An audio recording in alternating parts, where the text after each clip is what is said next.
Spring and summer on the homestead is really hard. There's just a lot going. It's hard to keep up. It's hard to get enough rest. There's just no way we could live like that year round. Then the winters in Ohio are really long and they're cold and it can get brutal sometimes. The storms, the dealing with frozen water for the animals every day. And so we've got to like figure out ways to make so that winter can actually be restful for us. That's the only way we can keep doing this, is if we can have a restful winter. It might seem just a little crazy to be setting our asparagus patch on fire, and it does feel a little crazy. I've never done this before. We usually cut it down, but people have recommended us burning it, so we're gonna try it. And I don't know if the people that recommend it have an asparagus patch as big as this. What we usually do is cut it all down and put it on the burn pile. And then it burns good. This is kind of spread out. It just wouldn't keep burning, and I think it's because our asparagus is in rows, and so the fronds are not packed tightly enough together to burn really well. So I decided to try smashing it down to pack it together and see if that would work. I'm not quite sure how I feel about it yet. Like, it's kind of successful, but it's really hard to keep it going. Part of the problem is there's still a lot of green stuff in there. So maybe if we would have waited longer till it was actually like really, really dry, maybe it would have done better. And this needs to be done because the bugs in the asparagus patch will overwinter in there and then they'll come back next year, and we don't want that. We want to get rid of all the bugs. It didn't all burn and it got dark on us, so we'll have to come back to that another time and cut the rest of it down. So it wasn't totally successful, but hey, it was a fun experiment. We are getting a hard freeze tonight, so I have to pull all these carrots. Unfortunately, it poured rain like all day yesterday, and so this soil is very wet, so I might have to spray my carrots off and then let them dry a little bit. They might be fine like this, but they're pretty dirty. I don't mind if my carrots are out like for a nice frost or two, but I don't like for them to be out with a hard freeze. One year I left them out and like the tops of the carrots got frozen and they're not gonna store long that way. So I just decided I'm gonna deal with the wet soil and I'm just gonna take them inside. I planted these carrots in late August. I should probably have planted them a little bit earlier. Some of these aren't as big as they could get, like not nearly as big, but I'm cool with that. Oh, my hands are like freezing off because these carrots are wet and it is so cold out here. I should have a coat on. I hate coats.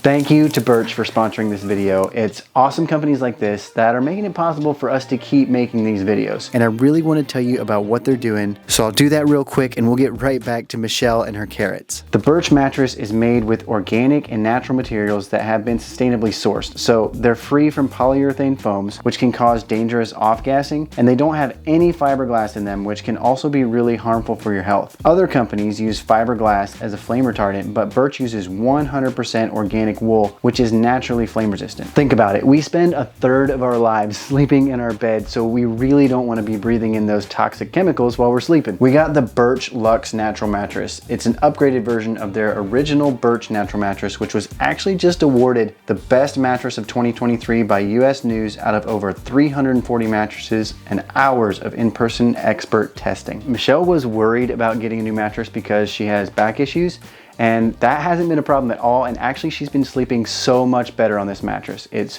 really comfortable, it's soft, and we love it. And I think that you would too. So here's the details. The Birch mattress is easy to order online, and they'll ship it in a box right to your door for free in the US. It's super easy to set up, but if you want some help, they also offer in-home setup and removal to make it as convenient as possible. You get a 100-night sleep trial and a 25-year warranty. And right now is the perfect time to upgrade your sleep because they've launched their Black Friday sale, so you can get 25% off plus 2 free Eco Rest pillows. Visit birchliving.com/morethanfarmers to get more details about this limited time offer. You can scan this QR code right here or click the link in the description. I am freezing cold, and unfortunately these carrots are very muddy, and so I'm gonna have to lay them out either on the grass or on the porch and spray them off and then take them inside and dry them in front of a fan, but that's okay. It was a bit of poor planning on my part. These carrots are much cleaner than they were. They're definitely not like spotless, but I'm gonna take them inside and let them dry off, possibly like on the floor in the root cellar or something. And then tomorrow, as soon as they're dry, I will put them into plastic bags and stick them in the fridge. It's supposed to freeze tonight.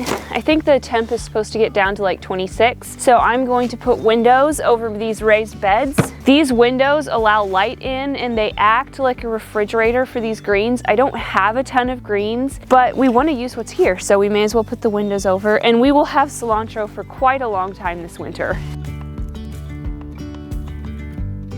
I need to check the bees one last time before winter, see if there's any honey for me, and then also we need to insulate the hive. So I'm gonna take some straw down there with us to put in the sides and the top of the hive so that they stay a little warmer. I really hope they're doing okay. This is a new bee suit. One of the last times that I went and checked on the bees, they were crazy, they were angry, and they were stinging me through my other suit. And it was just like a half jacket or whatever, and so a couple of them got inside. So I got a full suit now, and I feel a little bit better about this. Bright yellow would have not necessarily been my pick, but I found a good deal on it. Something we'll talk about later is how we heat our house with a pellet stove. And I also found that pellets work really well in a smoker. They kind of smolder really well. So I use hay and pellets, and I know other people probably have better ways of doing this, but this does work pretty well for me.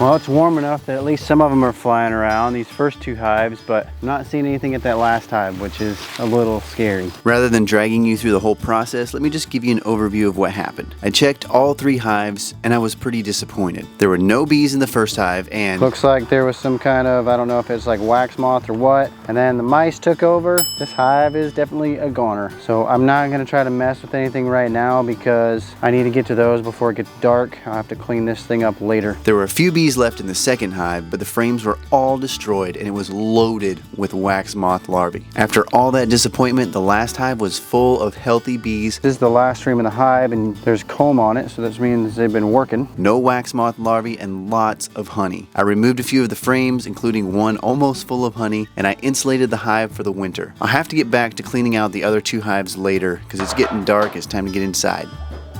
Most of this is capped or has nectar in it, even though it's not quite finished. When it's not capped, that means that the moisture content might be higher and you wouldn't want to store honey like that, but we're not going to be storing this honey for long. This stuff is going to go fast. One of my goals for this winter is to make honey mead.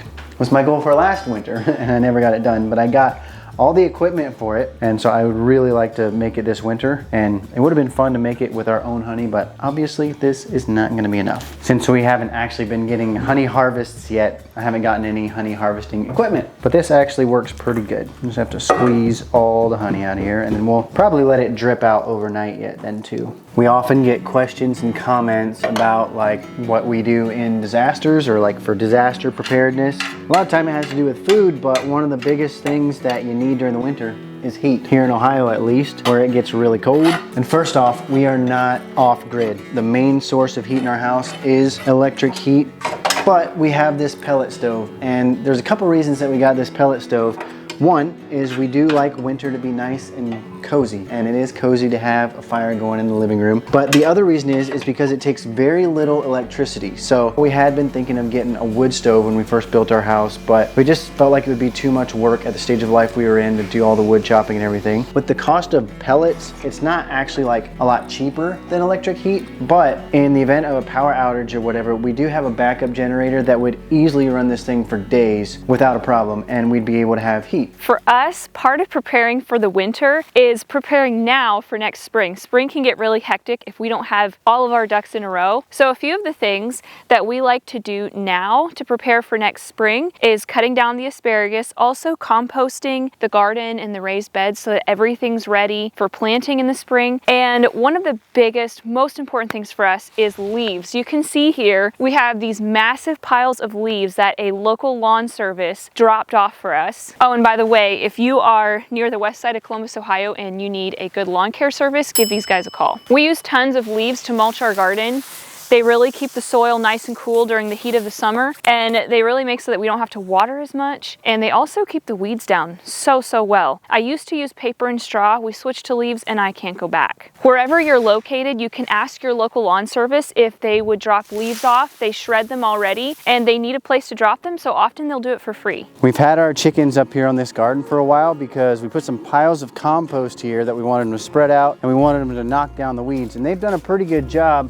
There's still some compost over there that they didn't quite all spread out, but it's time to get these chickens into their hoop house for the winter. We were also gonna put the chickens in this garden as well, just so they could knock down this cover crop and maybe eat some bugs that were left behind, maybe like squash bugs or whatever. But it's getting late enough in the year, cold enough, and also like the daylight is getting way shorter, and so the chickens just aren't laying as well, and we want them to be laying more eggs. So I want to get them put in the hoop house so that they can be warm and have more light. We can get more eggs. And once it starts getting to this time of year, I'm just kind of done messing with stuff being outside. When we keep our chickens in this hoop house for the winter, what we do is we layer their bedding. So instead of cleaning the hoop house out all the time, as it gets a little bit nasty, we just add another layer of straw or leaves or whatever we're using. That even helps provide some warmth because it's starting to compost, and it's a whole lot easier. And then in the summer, I'll come back in here and clean it out and get it ready for the next winter. But this year, I just didn't get time to clean it out. And the thing is too, is we only had like half as many chickens last year as we did the year before. So it didn't get as deep in here. Plus now this year, we've only got like a dozen chickens to put in here for the winter. And so it's not gonna get much deeper at all with this size of hoop house. So I decided just to leave it, and we're just gonna put a fresh layer of straw in here, clean some stuff up, get their nest boxes ready. And then I wanna move the chickens in here after it gets dark. I really love using a hoop house for winter housing for chickens. I think it's just like the perfect way to do it because I love how the plastic lets in natural light. The sides roll up for fresh air. You can give them a lot of space for very cheap. And then I've got lights in here on a timer so that I can extend their daylight hours so that they keep laying really well through the winter. A hoop house is a really simple way to keep chickens in the winter, and for me, I want my winter chores to be as simple as possible. When it's really cold out here and nasty, I don't want to be out here doing a bunch of chores and cleaning stuff out and messing with a lot of stuff. I want things just as streamlined as possible so that all I gotta do is give them food and water and I'm done. These are roll-out nest boxes and I built them myself. It makes gathering eggs really simple. And I'm sorry, I don't have any plans for them. A lot of people have asked for that, but I just kind of built them on the fly one time, and this was even before we were doing YouTube, so I don't have any plans. I love the roll-out boxes because it makes so that the eggs don't get cracked and eaten and stuff as easily. And then you just use these plastic pads that if something does get dirty in there, they're pretty easy to get out and just shake off or spray off with water, whatever you need to do. We've got all of these nest boxes in here because we used to keep like 200 chickens in this hoop house over the winter, and we need that many boxes, but won't near need that many now. So I guess I'm gonna leave them in here for now in case maybe someday we do want to get more chickens, but I'm gonna close this one off, and that one was already closed off last year, so it does have one, and even this is way more boxes than they would need, but I'll just leave them open and they can take the pick. Maddie! Maddie is still out on pasture because there's still grass. We do rotational grazing in our pastures so that the grass can last as long as possible and we're not feeding as much hay. So she's, Maddie.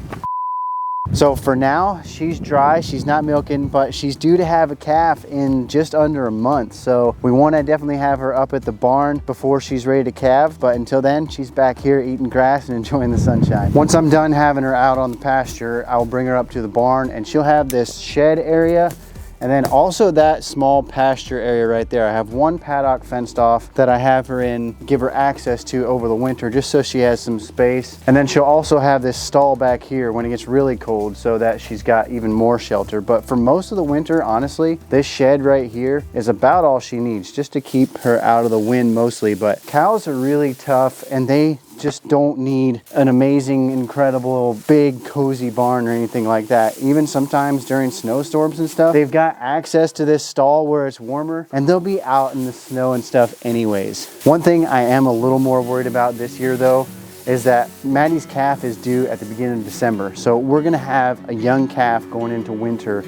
And so we just gotta be a little more careful. Calves aren't gonna be as strong as a grown cow. If you remember the video we did about the calf that we rescued at my dad's place, that calf was born in the winter and ended up with hypothermia. We almost lost that calf. Thankfully it was okay. I really feel like with a cozy stall, if we keep the bedding clean and dry, and she's right up here by the barn to have the calf, everything's gonna be okay. It's dark now, so we're gonna get those chickens and put them in the hoop house. With this few chickens, they've got lots of extra space in the hoop house, so I'm really interested in seeing how well they lay this winter. We'll let them get cozy and settled into a routine in here and check back in a month or so. Time for bed, chickens, not a snack.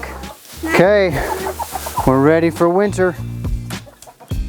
We want our videos to inspire you, but even more than that, we want our videos to build confidence in you so that you can go and start a homestead or go deeper with the homestead that you already have. We have put together a playlist right here for you guys that will help build your confidence.